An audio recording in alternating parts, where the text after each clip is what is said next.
मित्रों, महाकाल दरबार चैनल में आप सभी का स्वागत है। मित्रों, आज के इस वीडियो में हम लोग जानेंगे मोक्ष कैसे मिलता है, आत्मा को किस स्थिति में मिलती है मुक्ति, और वह किसे मिलती है। गरुड़ पुराण के अनुसार मोक्ष का अर्थ है जन्म मरण के चक्र से मुक्ति मिलना। मोक्ष के बाद ना कोई शरीर, ना सुख दुख की सीमाएं, ना मोह, ना माया, केवल शुद्ध आत्मा की परम सत्ता में लीन अवस्था, जहां से आत्मा कभी वापस लौटती ही नहीं है। जब आत्मा मृत्यु के बाद यमलोक से गुजरती है तो उसके समस्त कर्मों का लेखा जोखा चित्रगुप्त द्वारा रखा जाता है। यदि पापों का बोझ अधिक है, आत्मा को पुनः नरक भेजा जाता है। यदि पुण्य अधिक है, स्वर्ग में थोड़ी विश्रांति मिलती है। लेकिन अगर आत्मा पूर्ण वैराग्य, भक्ति और विवेक के साथ जीवन जिए तो उसे मिलती है मुक्ति। हर कोई मोक्ष का अधिकारी नहीं बनता है।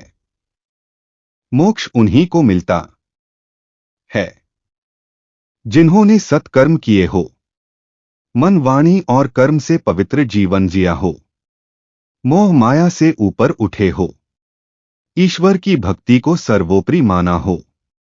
ध्यान दें, केवल दान, व्रत, यज्ञ से मोक्ष नहीं मिलता है। अगर वह अहंकार और दिखावे से किया गया है तो आत्मा पुनः जन्म लेती है।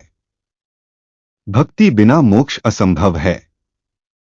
गरुड़ पुराण कहता है, जो व्यक्ति अंतिम समय में नारायण का स्मरण करता है, उसकी आत्मा बिना रुकावट के भगवान के धाम को प्राप्त करती है।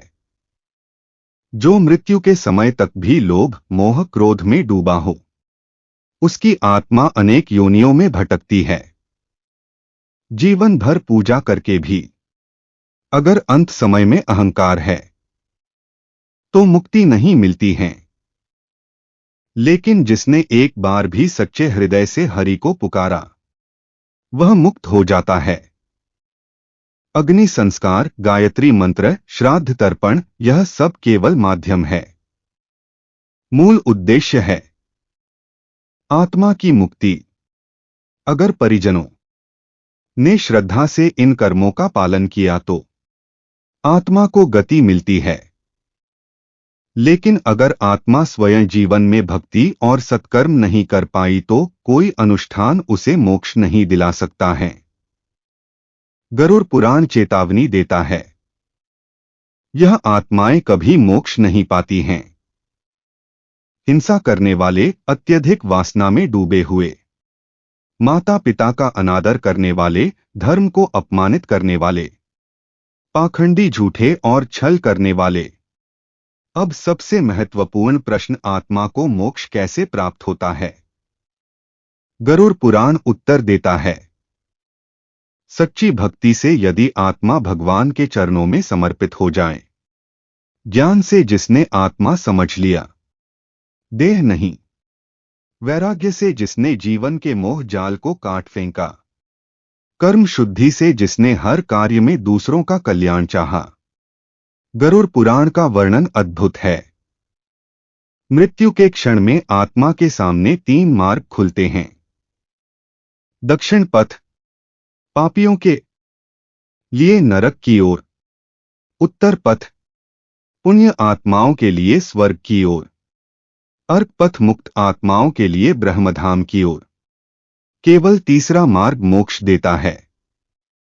मोक्ष के लक्षण क्या है? अगर आत्मा को मोक्ष मिला है तो उसके संकेत होते हैं। मृत्यु के बाद शरीर से सुगंध आती है, मुख पर शांति और तेज होता है, चित्त में अद्भुत शांति का अनुभव होता है। सपने में परिजन उस आत्मा को प्रकाश में जाते हुए देखते हैं। मोक्ष ही आत्मा की अंतिम मंजिल है।